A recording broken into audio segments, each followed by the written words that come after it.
A movement to unionize Canadian major junior hockey players is taking a bold step forward tomorrow. TSN is reporting Canada's largest private sector union is scheduled to meet with Ontario's Minister of Labour to discuss the working conditions of CHL players. Unifor President Jerry Diaz says he plans to ask the Labour Minister to establish a task force to scrutinize the business of junior hockey. The CHL has about 1,700 athletes, mostly teenagers, and Commissioner David Branch says they don't receive more compensation because the league considers them to be student athletes.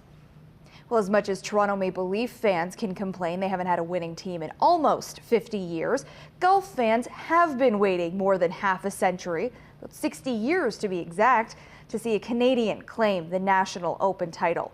Graham Dillette did what he could, shooting one of the tournament's lowest scores in the second round.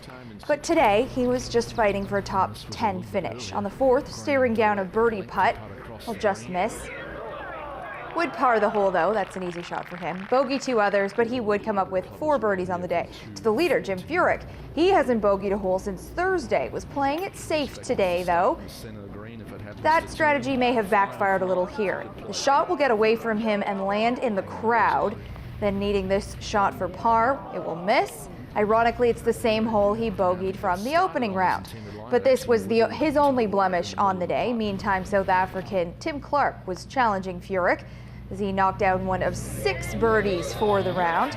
And on 18, it isn't exactly an easy shot, but he makes it look that way, as it seems Clark really likes playing in Canada. More on that in a minute. Meantime, Dillette would finish in a tie for 7th, and Edmonton native Brad Fritsch also ended up in the top 10, tied at 9th, thanks to his best round of the week, a 64. But the final day really was owned by Clark. TSN's Bob Weeks has more.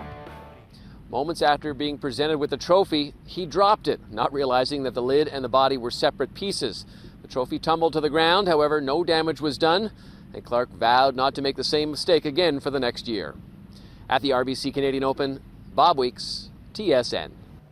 It's a bit of a history in Canada having trouble with trophies, the Memorial Cup too. So we skip to baseball now. The 5th annual Brad Ringette Shamu Shootout Memorial Fastball Tournament took over the Diamonds in Isilda this weekend.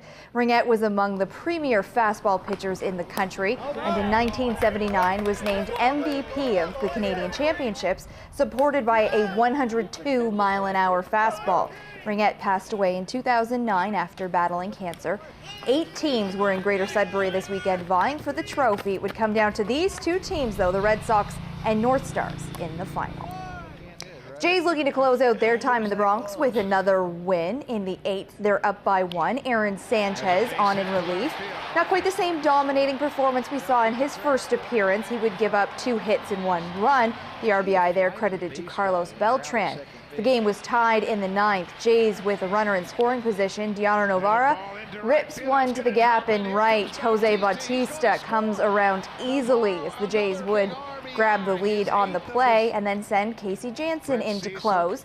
Facing the veteran Ichiro Suzuki, Jansen has been struggling, but he gets the pop-up. Not an easy one, though. Melky Cabrera on your horse.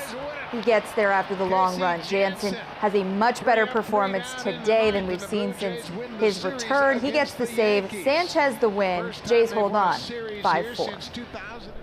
The Yanks and Jays were both keeping a close eye on this one. O's in Seattle. It required extras. In the top of the 10th, the bases are loaded for Manny Machado as he settles in and skies one to deep center field. The sac fly does its job. The run comes in, but that's all the O's would get in the inning, though with Zach Britton in to close, apparently that's all they would need. The 26-year-old sits down the side. O's win 3-2. Meantime, in Tampa Bay, Bo Sox and Rays, Boston with a pair on in the 3rd. David Ortiz feeling pretty good about that one. Bat gone. His 25th is a 3-run jack. The Red Sox take a 3-0 lead. Alan Webster on the mound for Boston. He's just 1-0 this year. Spent most of the season in AAA. Maybe he's not quite ready to come up yet. On the double, 2 would come in to score. Rays pull within 1, but the score would stay the same into the 9th. Koji Uehara, also shutting down the side, gives Boston a big win. They're heading home for a 3-game set with the Jays starting tomorrow. So what does all of that mean for the AL East? Really not too much. Jays jump up a game on the Yankees, while the Sox gain a little ground, but really just on the Rays. However, things are getting very interesting for the wild card standings, as the Mariners' loss means they fall a game and a half back of the Jays for the second wild card spot. Carrie, I know we're still a couple of months to the end of the season, but for those long-suffering Jays fans, as you pointed out last night, this is all very good news. I will keep my fingers crossed. Got to. They need all the help they can get. Thank you for that lead.